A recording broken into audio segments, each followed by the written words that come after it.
Capítulo 28. O Ministério do Lar. A restauração e reerguimento da humanidade começa no lar. A obra dos pais é a base de toda outra obra. A sociedade compõe-se de famílias e é o que a façam os chefes de família. Do coração procedem as saídas da vida, e o coração da comunidade, da igreja e da nação é o lar. A felicidade da sociedade, o êxito da igreja e a prosperidade da nação dependem das influências domésticas. A importância e as oportunidades da vida do lar ressaltam na vida de Jesus. Aquele que veio a este mundo para ser nosso exemplo e nosso mestre passou 30 anos como membro de uma família em Nazaré. Pouco diz a Bíblia relativamente a esses 30 anos. Durante eles, não houve milagres notáveis que chamassem a atenção do povo. Não houve multidões que seguissem ansiosas os passos do Senhor ou que lhe escutassem as palavras. E não obstante, durante todos esses anos, o Senhor levava a cabo sua missão divina. Vivia como qualquer um de nós, tomando parte na vida doméstica e cuja disciplina se submetia, cumprindo os deveres da mesma e tomando sua parte nas responsabilidades. Sob a proteção do lar humilde, participando dos incidentes da sorte comum, Jesus crescia em sabedoria e em estatura e em graça para com Deus e os homens. Lucas capítulo 2, verso 52. Durante todos esses anos de retiro, a vida do Senhor fluía em torrentes de préstimo. Seu desprendimento e tolerância, seu valor e fidelidade, sua resistência à tentação, sua nunca desmentida paz e sua doce alegria eram um contínuo estímulo. Trazia ao lar um ambiente puro e doce, e sua vida foi qual um fermento ativo entre os elementos da sociedade. Ninguém diria houvesse feito algum milagre. Não obstante, dele saía virtude e o poder restaurador e vivificante do amor para com os tentados, enfermos e abatidos. Desde tenra idade, e sem que se tornasse intruso, desempenhava suas tarefas entre as demais, de maneira que, ao começar o ministério público, muitos o escutaram com prazer. Os primeiros anos da vida do Salvador são mais que um exemplo para a juventude.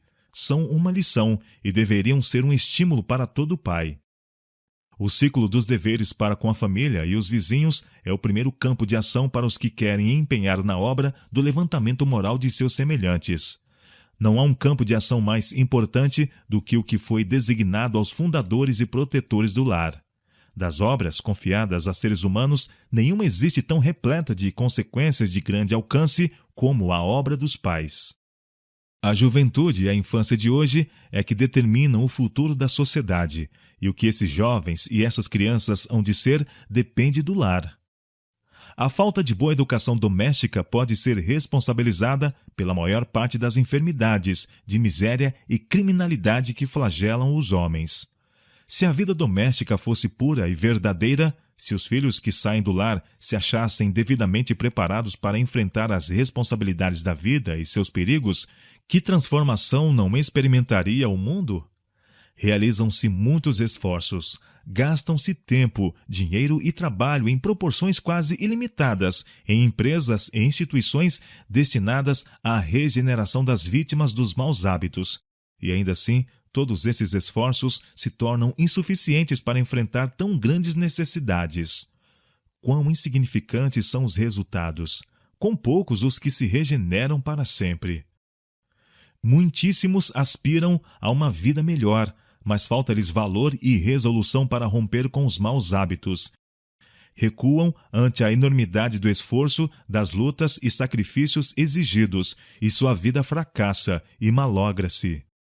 Assim, mesmo os mais brilhantes, os de aspirações mais elevadas e faculdades mais nobres, aqueles que são dotados pela natureza e pela educação de maneira a ocupar cargos de confiança e responsabilidade, degradam-se e perdem-se para esta vida e para a vida por vir.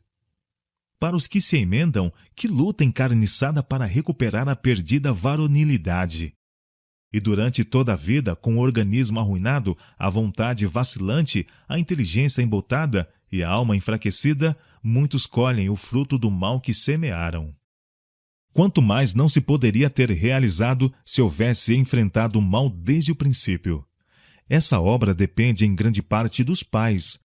Nos esforços para deter os avanços da intemperança e de outros males que corroem como um câncer o organismo social, se fosse concedida mais atenção à tarefa de ensinar aos pais a maneira de formar os hábitos e o caráter dos filhos, o resultado seria 100 vezes mais benéfico.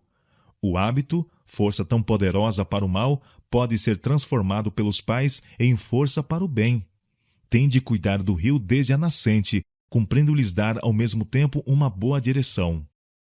É possível aos pais lançar as bases de uma vida sã e feliz para seus filhos. Podem fazer com que, ao deixarem o lar, eles possuam a força moral necessária para resistir à tentação e valor e força para resolverem com êxito os problemas da vida. Podem inspirar-lhes o propósito e desenvolver neles a faculdade de tornar sua vida uma honra para Deus e uma bênção para o mundo. Podem abrir retas veredas para seus pés, através de sol e sombra, até as gloriosas alturas celestes. A missão do lar estende-se para além do círculo de seus membros. O lar cristão deve ser uma lição prática que ponha em relevo a excelência dos princípios verdadeiros da vida. Semelhante exemplo será no mundo uma força para o bem. Muito mais poderosa que qualquer sermão pregado é a influência de um verdadeiro lar no coração e na vida. Ao deixarem um lar assim, os jovens ensinarão as lições que aí aprenderam. Por essa maneira, penetrarão em outros lares princípios mais nobres de vida, e uma influência regeneradora será sentida na sociedade. Há muitos outros para quem nossa família pode se tornar uma bênção.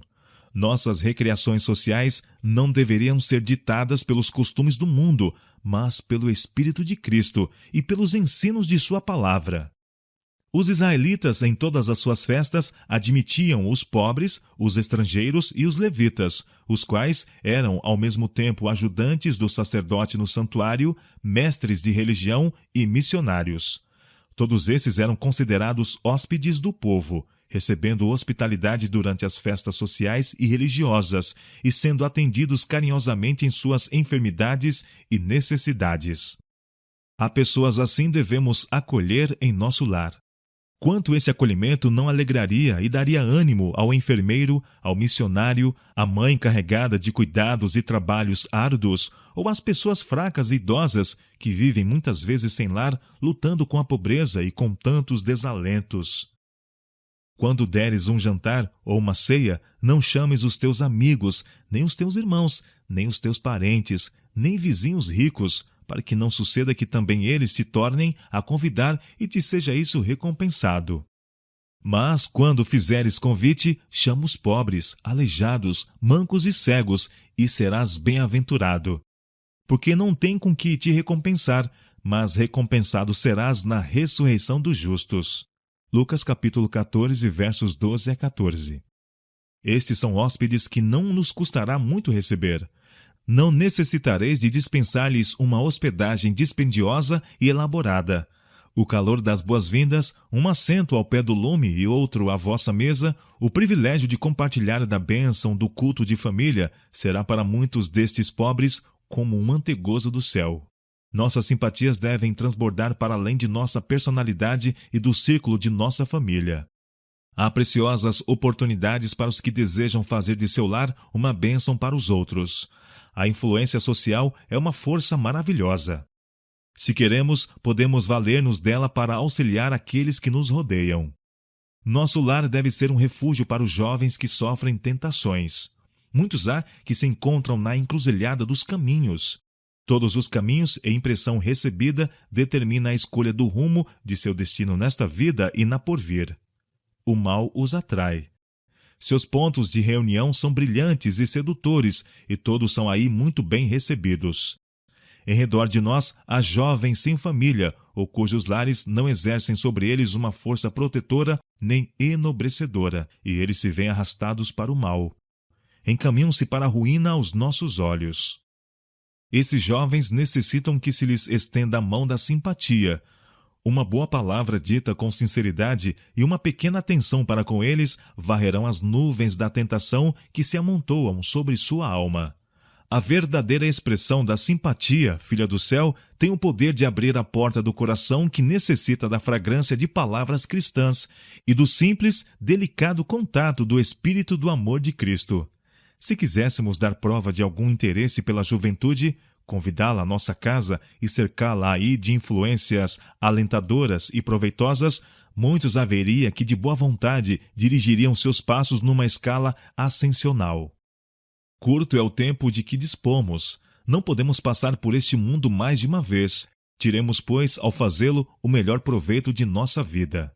A tarefa que somos chamados não requer riquezas, posição social, nem grandes capacidades. O que se requer é um espírito bondoso e desprendido e firmeza de propósito.